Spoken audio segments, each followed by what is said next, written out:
तो भाई Marvel Thunderbolts देखने की खुशी में रात में नींद नहीं आई। तुम्हारा भाई सुबह 4 बजे सोकर उठा, मूत के फिर सो गया और फिर दोबारा 6 बजे उठा। मैं बढ़िया नहाया धोया, 10 बजे का शो था, 9 बजे घर से निकल लिया, रास्ते में पापड़ी खाई और उसके बाद पहुंचा जाके सीधे मॉल। ये देखो यहाँ पर थंडरबोल्ट्स हमारे अंदर आने का वेट कर रहे हैं। तो भाई मेरे वाले हॉल में बहुत ज्यादा भीड़ नहीं थी, ज्यादा क्या भीड़ थी ही नहीं, अराउंड मुश्किल से 15-20 लोग ही देखने आए थे। और ऑनेस्टली कहूँ तो देखो इंडिया में थंडरबोल्ट्स की कोई इतनी नेक्स्ट लेवल हाइप नहीं बनी जैसे कि डेडपूल एंड वुल्वरीन की बनी थी या फिर नो वे होम की बनी थी।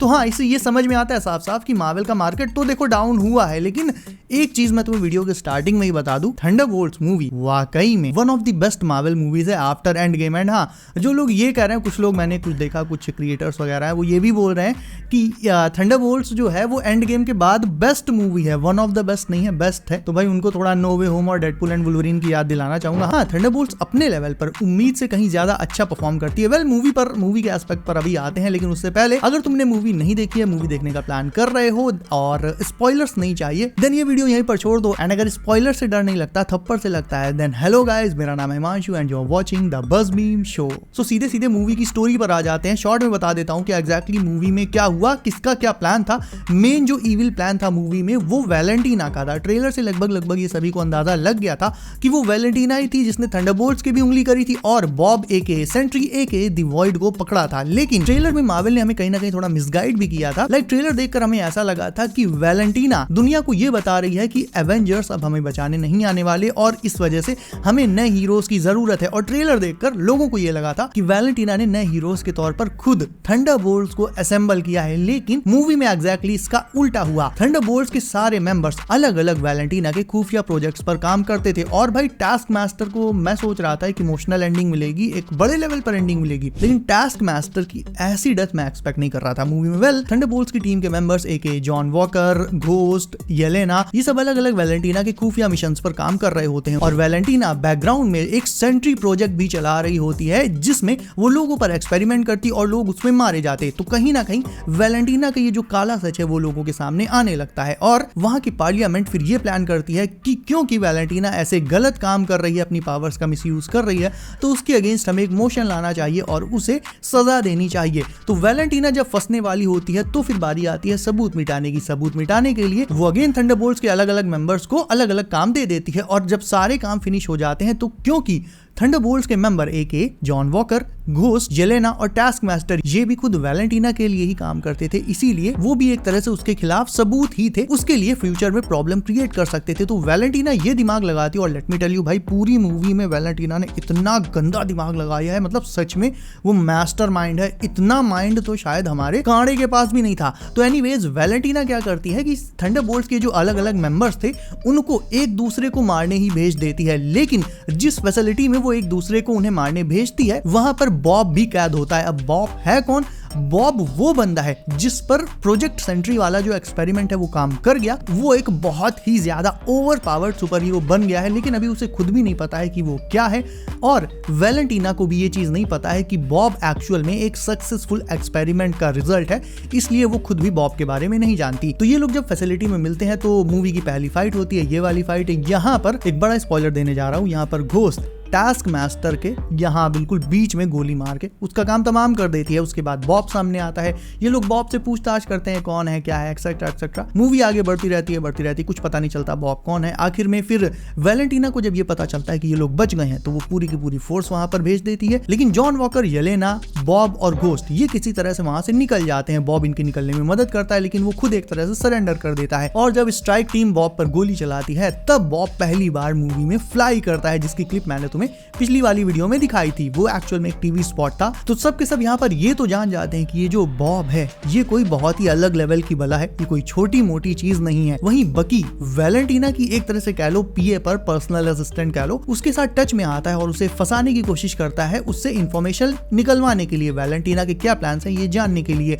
और वो बंदी भी स्मार्ट थी, वो भी समझ जाती है कि बकी उसका यूज कर रहा है, लेकिन कहीं ना कहीं उसके अंदर थोड़ी मोरालिटी थी, इसलिए वो बकी को सारी चीजें बता देती है कि वैलेंटीना ये गड़बड़ कर चुकी है। बॉब नाम का जो प्रोजेक्ट है वो अब बेकाबू होने वाला है। वैलेंटीना उससे बात करके, बॉब से बात करके उसे एक सुपर हीरो बनाकर अपने लिए यूज करने वाली है और वो खुद से सुप्रीम पावर बनना चाहती है। ये सारी चीजें वो बकी को बता देती है। इधर थंडरबोल्ट्स भाग रहे होते हैं, भागने में उनकी मदद करता है रेड गार्डियन। वो अपनी लिमो लेकर आ जाता है और वहां से उन्हें लेकर भाग रहा होता है और उसके पीछे अगेन वैलेंटीना के स्ट्राइक फोर्स के गुंडे पड़ जाते हैं और एग्जैक्टली यहीं पर जब वो गुंडे उन्हें पकड़ने वाले थे तभी यहाँ पर एंट्री होती है बकी की। और पहले टीजर में हमें ये सारे जो सीन्स दिखाए गए थे, ये बकी जो अटैक कर रहा था, ये वही सीन है। बकी आकर इन लोगों को बचा लेता है, लेकिन स्ट्राइक फोर्स की गाड़ियों को पलटाने के बाद बकी वो रेड गार्डियन की लिमोजीन पर भी हमला कर देता है और वॉकर, गार्डियन, घोस्ट और येलेना को पकड़ लेता है, उन्हें बंदी बना लेता है। लेकिन तभी जैसा कि अभी मैंने बताया था, वैलेंटीना की जो पीए थी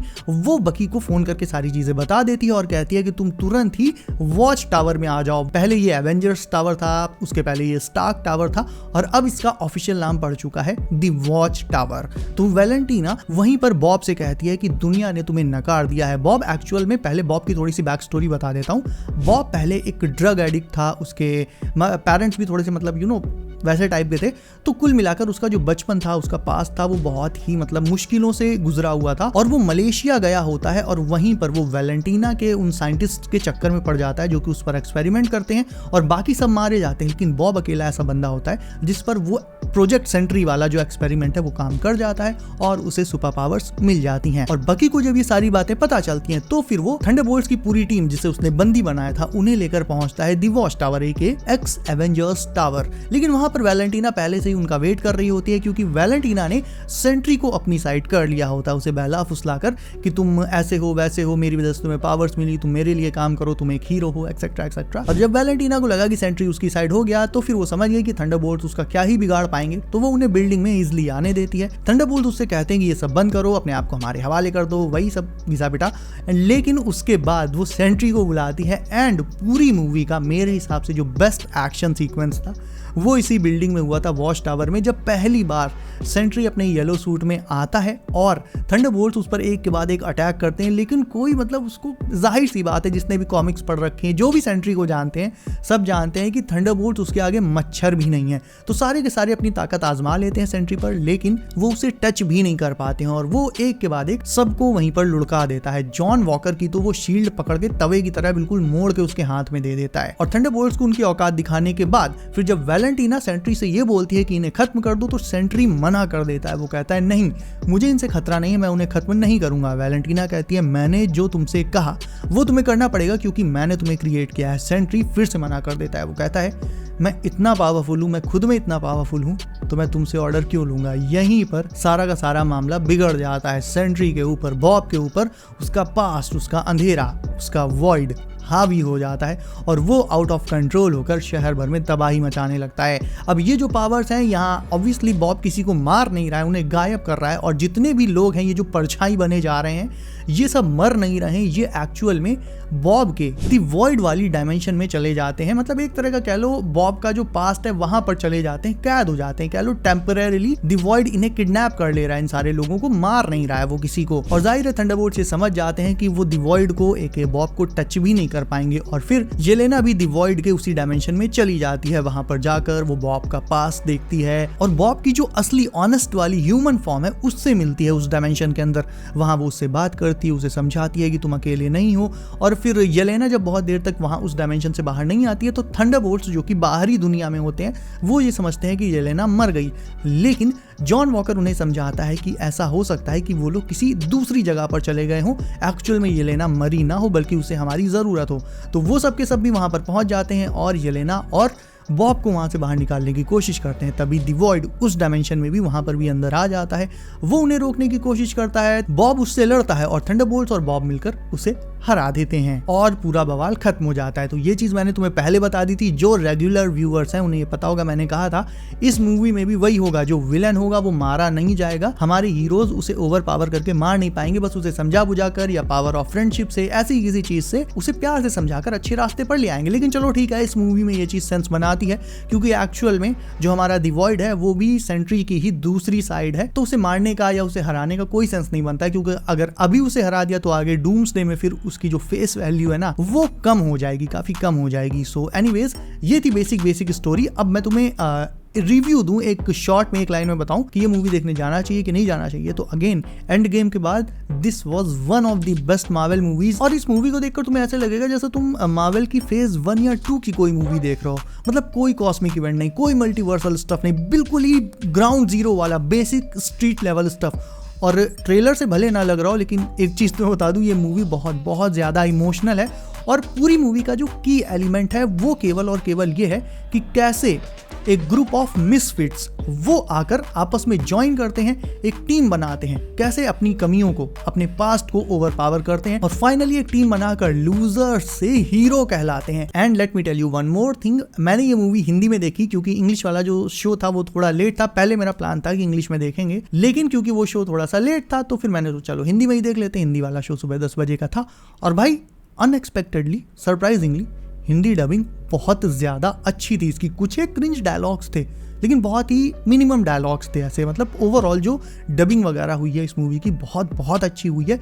मूवी भी बहुत अच्छी है, सारे के सारे एक्टर्स ने, भाई क्या कहूँ, मतलब इतनी उम्मीद नहीं थी कि इतनी अच्छी मूवी निकल जाएगी ये। और कहीं अगर तुम्हें इसका असली मजा लेना है ना, तुम घर से जाना, जब तुम captain America brave new world देख के जाना। जब इतनी गू मूवी तुम देख के जाओगे और फिर थंडरबोल्ट्स देखोगे, तब तुम्हें भाई और ज्यादा मजा आएगा। क्योंकि नॉर्मल जब चीनी खाओ तो फिर उतनी मीठी नहीं लगती, लेकिन जब मिर्चा खाने के बाद फिर चीनी खाओ तो ज्यादा मीठी लगती है। तो वही वाला केस है, उसी का एग्जांपल दे रहा हूं मैं। एंड फाइनली बात करें इसके पोस्ट क्रेडिट सीन पर, तो तुम लोग भी जानते हो, उसे ऑलरेडी एक्सप्लेन कर चुका हूं मैं। इन्हें जो है न्यू एवेंजर्स का टाइटल मार्वल की तरफ से तो मिल जाता है, लेकिन पोस्ट क्रेडिट सीन में ये साफ बताया गया है कि ये लोग अपनी टीम का नाम न्यू एवेंजर्स रखना चाहते हैं, लेकिन पूरी दुनिया ये सवाल उठा रही है।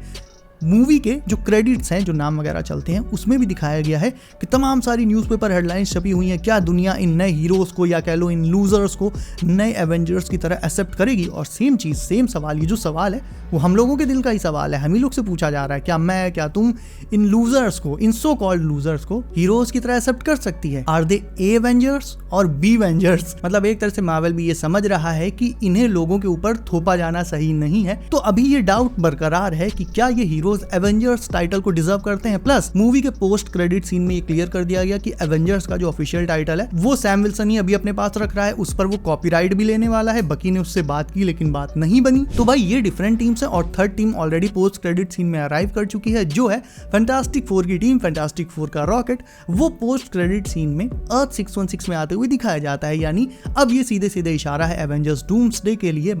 और मूवी के एंड में लिखकर भी आता है कि new Avengers end Bob will return. और ये किस मूवी में रिटर्न मारेंगे तुम्हें भी पता है, एवेंजर्स डूम्सडे में। लेकिन एक चीज अब मैं तुम्हें फाइनल जो बताने जा रहा हूं वो है डॉक्टर डूम से रिलेटेड। मैंने ये प्रेडिक्ट किया है और अब मुझे ये पूरा 100% कंफर्म हो गया है कि डॉक्टर डूम जो है वो सेंट्री का, बॉब का यूज करेगा अपने लिए। क्योंकि पोस्ट क्रेडिट सीन मूवी के 14 महीने बाद का था, यानी 14 महीने बाद भी 1 साल से ऊपर हो गया, लेकिन बॉब वो सेंट्री नहीं बना क्योंकि वो अपनी दी वॉइड वाली, अपनी इविल साइड पर काबू कर ही नहीं पाया। रेड गार्डियन उससे पूछता है कि अगर तू सेंट्री बन जाता तो मैं तेरे ऊपर बैठकर रॉकेट की तरह जाता और देखता कि वो जो स्पेसशिप आई है फैंटास्टिक 4 की उसमें क्या है। लेकिन बॉब ये कहता है अगर मैं सेंट्री बना तो मैं फिर से तबाही मचा सकता हूँ दी वॉइड बनकर। इसका मतलब सीधा सा ये है कि सेंट्री अभी स्टेबल नहीं है और डॉक्टर डूम जो कि मैनिपुलेशन का मास्टर है वो कहीं ना कहीं से ट्रिगर करके या फिर मैनिपुलेट करके अपनी साइड करेगा, और ना अपनी साइड करे तो बस ट्रिगर ही कर दे, वही काफी है। क्योंकि एक बार दी वॉइड बाहर आ गया तो फिर वो तहलका मचा देगा। तो हाँ, मेरे ख्याल से डूम और दी वॉइड का जो टीम अप है एक पॉइंट पर कुछ टाइम के लिए लगभग कंफर्म है। पोस्ट क्रेडिट सीन से मुझे इतना अंदाजा हो गया, क्योंकि अगर ऐसा ना होता तो फिर मार्वल थंडरबोल्ट्स मूवी में ही सेंट्री को प्रॉपर सेंट्री बनाकर एस्टेब्लिश कर देता और फिर वो डूम्सडे में जाकर हमारे हीरोज की साइड से लड़ता। लेकिन अभी ऐसा हुआ नहीं है, यानी मार्वल ने उसे अभी भी अनस्टेबल रखा है। That's exactly why I think कि वो मैनिपुलेट होकर डूम की साइड से हमारे हीरोज को बहुत ज्यादा नुकसान पहुंचाएगा, कुछ टाइम के लिए ही सही बट पहुंचाएगा। So that's it for today guys. तुम्हें थंडरबोल्ट्स कैसी लगी, देखी है या नहीं देखी, जो भी तुम्हारे विचार हैं इस मूवी के बारे में, मुझे भाई बहुत अच्छी लगी, तो कमेंट करके बताओ। इसके अलावा वीडियो अच्छी लगी हो तो इसे लाइक कर दो, चैनल कर लो सब, नोटिफिकेशंस कॉल पर डालना बिल्कुल मत भूलना ताकि आने वाली नई MCU अपडेट्स तुमसे कभी भी मिस ना हो। सो गाइस बी सेफ, अपना ख्याल रखिए आप। मेरा नाम है Himanshu and as always I will see you in next one.